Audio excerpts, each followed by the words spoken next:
जय छत्तीसगढ़, जय जोहार। मैं पीताम्बर जांगड़े, मेरी विचार न्यूज़ में आपका हार्दिक अभिनंदन, स्वागत। आज का विषय है कि छत्तीसगढ़ महतारी की मूर्ति स्थापना करके एक दिखावा कर छल किया जा रहा है छत्तीसगढ़ियों के लिए। और हमारे पूर्वजों ने इस छत्तीसगढ़ के धरातल में जन्म लिए और छत्तीसगढ़ के लिए संघर्ष करते रहे और आने वाले भविष्य में हमारे समाज के छत्तीसगढ़िया समाज के लोग राज करेंगे। इसी कड़ी में बड़े बड़े महान योद्धा हमारे छत्तीसगढ़ में पैदल ये, जैसे कि शहीद वीरनारायण सिंह सोना खान के राजा 1857 में प्रथम आंदोलन का शुरुआत किया, वो भी अनाज के लिए। पंडित सुंदरलाल शर्मा ये सामाजिक बुराइयों के लिए ये विद्रोह करने में अग्रणी थे और गुंडाधुर बस्तर के भूमकाल आंदोलन का शुरुआत किया। ये आदिवासी के हितों की रक्षा हो सके और छत्तीसगढ़ के हमारे छत्तीसगढ़िया समाज के हितों की रक्षा हो सके। इसी कड़ी में ठाकुर प्यारेलाल सिंह श्रमिक आंदोलन के प्रमुख सूत्रधार थे और बाबूलाल श्रीवास्तव कंडेल नहर के सत्याग्रह का प्रथम सूत्रधार आंदोलन का।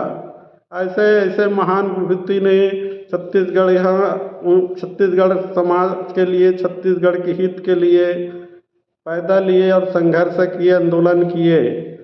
और दिव्य छत्तीसगढ़ के प्रथम स्वप्न दृष्टि देखने वाले डॉक्टर खूबचंद बघेल जी, स्वर्गीय मिनी माता जी, संत बिसाहूदास महंत जी और नाम गिनाऊं तो बहुत हमारे महापुरुषों ने संघर्ष किया कि छत्तीसगढ़ के लोग, छत्तीसगढ़िया राज आएगा और छत्तीसगढ़ में अपना एक नया हमारा पहचान, हमारा संस्कृति, हमारे धरोहर को संयोज करके रखेंगे। लेकिन छत्तीसगढ़ अलग होने के बाद आज 25 वर्ष हो गए, बीत गए 25 वर्ष, 26वां वर्ष में प्रवेश करने जा रहे हैं। आज छत्तीसगढ़ियों का रोजगार छीना जा रहा है, व्यवसाय छीना जा रहा है, कृषि भूमि छीना जा रहा है या उनको मजदूरी छीना जा रहा है, मजदूरी भुगतान नहीं मिल पा रहा है। इस कंडीशन में और बड़ा विकराल स्थिति पैदा हो चुका है। यहाँ तक से छत्तीसगढ़ियों के द्वारा स्थापित अपने छत्तीसगढ़ को महतारी का दर्जा दे करके उसका महतारी स्वरूप मूर्ति स्थापना किया गया, उसको तोड़ा जा रहा है और उनके नाम से छोटा सा जगह, रायपुर जैसे राजधानी में छोटा सा गंदगी है, वहाँ पर छोटा सा जगह पे एक 10 बाई 10 का उसको गंदगी के स्थान पर एक मूर्ति स्थापना के लिए जगह दिया गया छत्तीसगढ़ियों के लिए।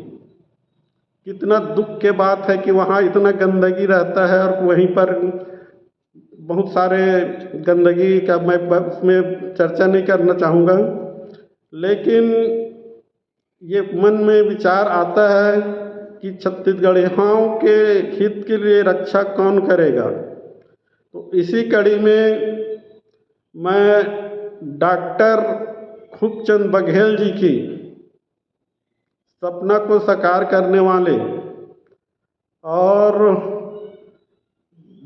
विजय बघेल जी, छत्तीसगढ़ क्रांति सेना जिन्होंने स्थापना करके उन्हें छत्तीसगढ़ियों के हित के लिए लड़ाई लड़ रहे हैं। और देखिए, जरा सोचिए, छत्तीसगढ़ के धरा में आप जन्म लेकर के छत्तीसगढ़ हमारे महापुरुषों का सपना साकार करने की आप लड़ाई लड़ रहे हैं। लेकिन दुख की बात है कि हमारे छत्तीसगढ़िया का नींद कब खुलेगा, आँख कब खुलेगा, नींद से कब जगेंगे, ये समझ में नहीं आता। मैं माननीय विजय जी से कभी मिला नहीं हूँ, मौका मिले तो मैं मुलाकात भी करूँगा। लेकिन मैं ऐसे संघर्षशील विजय बघेल जी को मेरा तहे दिल से नमस्कार, जय जोहार, जय छत्तीसगढ़ है। और मेरा संदेश बघेल जी तक पहुँचे। आप संघर्ष करते रहिए, आपको एक दिन सफलता जरूर मिलेगा। छत्तीसगढ़ियों के राज एक दिन बिल्कुल आएंगे। आपने संघनाद किया है हमारे महापुरुषों का सपना को साकार करने के लिए। तो बघेल साहब जी, आपको मैं बारंबार बधाई देता हूँ। आपके जैसे संघर्षशील व्यक्ति मैं अभी समाज के, छत्तीसगढ़िया समाज की लड़ाई लड़ने वाले का देखा नहीं हूँ। लड़े जरूर हैं, लेकिन राजनीतिक स्वार्थ के लिए लड़ाई लड़े, लेकिन आप में स्वार्थ नाम की चीज़ नहीं है। आप छत्तीसगढ़िया वास्तविक लड़ाई लड़ रहे हैं। छत्तीसगढ़ की संस्कृति को बचाने के लिए, छत्तीसगढ़िया की धरोहर को बचाने के लिए, छत्तीसगढ़ की विरासत को बचाने के लिए, छत्तीसगढ़ के युवाओं को बचाने के लिए, छत्तीसगढ़ को एक संवारने के लिए लड़ाई लड़ रहे हैं। तो मैं आपको भी धन्यवाद देता हूँ एक बार और पुनः। तो आप लगे रहे, एक न एक दिन, आज उनका समय है, कल हमारा दिन आएगा, छत्तीसगढ़ियों का एक दिन आएगा। आज नहीं तो कल, देर है पर अंधेर नहीं, ये बुजुर्गों का कहावत है। और उसी कहावत को लेकर के हमारे पूर्वजों ने संघर्ष किया है। उसका परिणाम है कि आज हम लोग इस स्थिति में हैं कि हम लोग बोल तो पा रहे हैं अपने हक अधिकार के लिए। वो तो उस समय सोचिए, उस समय क्या स्थिति रहा होगा। तो उस समय की बात अलग है। उस समय में भी हमारे महापुरुषों ने संघर्ष कितना किया होगा, जब कल्पना कीजिए। तो अभी इतना हम लोगों को सताया जा रहा है, छीना जा रहा है, हमारे रोजगार छत्तीसगढ़ हमारा छीना जा रहा है। तो उस समय जब लड़े हमारे पूर्वज लोग, तो उस समय कितना मुश्किलों का सामना करना पड़ा होगा, एक कल्पना की विषय है। साथियों, इसी के साथ मैं पीताम्बर जांगड़े आप लोग का पुनः हार्दिक अभिनंदन, नमस्कार।